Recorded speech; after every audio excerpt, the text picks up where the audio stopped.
পরীক্ষা গ্রহণের পর কেটে গেছে দীর্ঘ ১.৫ বছর, কিন্তু অজানা কারণে থমকে আছে ২০২২ সালে এসটিজিটি কোয়ালিফাইড পরীক্ষায় উত্তীর্ণ বেকার যুবক যুবতীদের নিয়োগ প্রক্রিয়া। পরীক্ষার ফলাফলই প্রকাশ করেনি টিআরবিটি। এই নিয়ে দফায় দফায় বিক্ষোভ ধর্ণা চালিয়ে যাচ্ছেন এসটিজিটি কোয়ালিফাইড পরীক্ষায় উত্তীর্ণ বেকাররা। নিয়োগ প্রক্রিয়া দ্রুত শুরু করার দাবিতে বৃহস্পতিবারও শিক্ষা ভবনের সামনে বিক্ষোভ প্রদর্শন করেন এসটিজিটি উত্তীর্ণরা। তাদের বক্তব্য, নিয়োগ প্রক্রিয়ার অচলাবস্থার কারণে তাদের ভবিষ্যৎ নিয়ে ঘোর অনিশ্চয়তা দেখা দিয়েছে। এই প্রসঙ্গে নিয়োগ প্রক্রিয়া শুরু করার জন্য রাজ্যের মুখ্যমন্ত্রী রাজ্য সরকারের কাছে জোরালো আবেদন রাখেন বিক্ষোভরত বেকার যুবক যুবতীরা। প্রসঙ্গত বলা যেতে পারে, রাজ্যের স্কুলগুলিতে রয়েছে ব্যাপক শিক্ষক সংকট। উদ্ভূত পরিস্থিতিতে পরীক্ষা গ্রহণের ১.৫ বছর পরেও কেন ফলাফল অবধি প্রকাশ করেনি টিআরবিটি, তাই নিয়ে হাজারো প্রশ্নের জন্ম হয়েছে।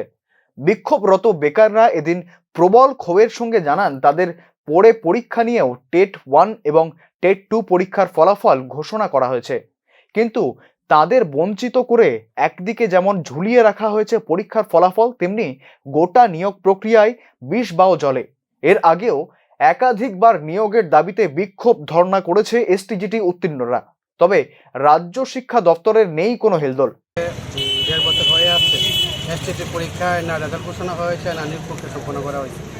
তো আজকে এতদিন যাবৎ আমরা অনবরত বিভিন্ন নিবেদন করেই যাচ্ছি রাজ্য সরকারকে। আজকে আমরা সবাই রাজ্যের বিভিন্ন মাত্রা থেকে এসে মিলিত হয়েছে এই জায়গায়, বাধ্য হয়েছে একবার বলতে গেলে টিআরবিটির সামনে জড়ো হতে, যে আমরা রেজাল্টটা কবে নাগাদ প্রকাশিত হবে এবং যে রিক্রুট প্রক্রিয়াটা সেই রিক্রুট প্রক্রিয়া কবে নাগাদ দেওয়া হবে, সম্পন্ন করা হবে। কিন্তু আমরা দেখতে পাচ্ছি টিআরবিটি বোর্ড আপনার এক্সাম নেওয়ার পর ২০২২ সালে সেপ্টেম্বর মাসে এখনও অবধি না রেজাল্ট দেওয়া হচ্ছে, না রিক্রুটমেন্ট প্রসেস কমপ্লিট করা হচ্ছে।